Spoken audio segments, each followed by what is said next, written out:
মতে ব্যতীত কাউকে না জানিয়ে ছেলে মেয়ের বিয়ে কি ইসলাম সমর্থন করে? খুব ইম্পর্টেন্ট একটি বিষয়। আল্লাহ রাসূল সাল্লাল্লাহু আলাইহি শুনেন, 10-15 মিনিট সময় দিবেন, তারপরে দোয়া করে বাড়ি চলে যান ইনশাআল্লাহ। হ্যাঁ, এই প্রশ্ন কয়েকটা বলে দিই, আপনারা যেহেতু ডিমান্ড করেছেন। বাপমার অনুমতি ছাড়া পালিয়ে বিয়ে করা জায়েজ আছে কিনা? রাসূল সাল্লাল্লাহু আলাইহি ওয়াসাল্লামের হাদিস দেখেন, আইয়ু মামরাআতিন নাকাহাত বিগাইরি ইজনি ওয়ালিহা ফানিকাহুহা বাতিলুন বাতিলুন বাতিলুন। আল্লাহর নবী বলেছেন, কোন নারী এবং পুরুষ যদি পালায়া গিয়ে এভাবে বিয়ে করে, তার বিয়েটা বাতিল। কয়বার? 3 বার বলছে।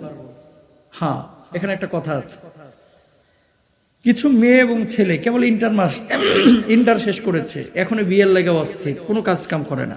বিয়ে জায়েজ যদি বাপ মা ভরণ পোষণ দেয়, কিন্তু এই যে পালায়া গিয়ে মেয়েটা এখনো ভালো মন্দ বুঝতেই পারে না, বিয়ে করে ফেলে, এটা রাসূল সাল্লাল্লাহু আলাইহি ওয়াসাল্লাম নিষেধ করেছেন। কিন্তু মেয়ের বয়স যখন 33 হয়ে যাবে, 34 হয়ে যাবে, 26 হয়ে যাবে, অবৈধ প্রেম